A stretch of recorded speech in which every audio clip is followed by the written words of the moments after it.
বিদ্যা সঞ্চালক শ্ৰীযুত ডাক্তৰ ৰাজমোহন বৰাদেৱ, জয়ন্ত ফুকনদেৱ, কামপুৰ শংকৰদেৱ বিদ্যা নিকেতনৰ প্ৰধান আচাৰ্য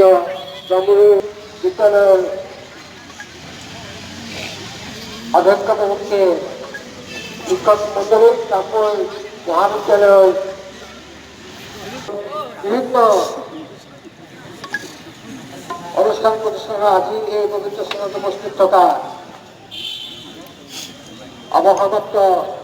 কৰ্মচাৰীসকল,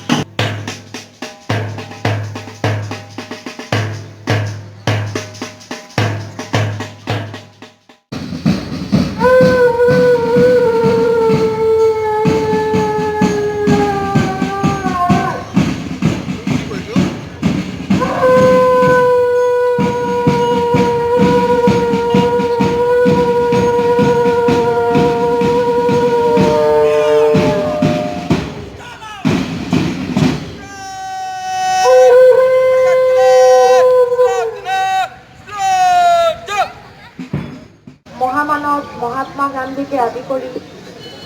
সেই মহান মনীষীসকলক শ্ৰদ্ধাৰে স্মৰণ তথা ত্যাগৰ বিনিময় আজি মুক্ত আকাশৰ তলত বিচৰণ কৰিব পাৰিছোঁ। লগতে সেই সময়ত অসমৰ স্বাধীনতা যুদ্ধত সেনানী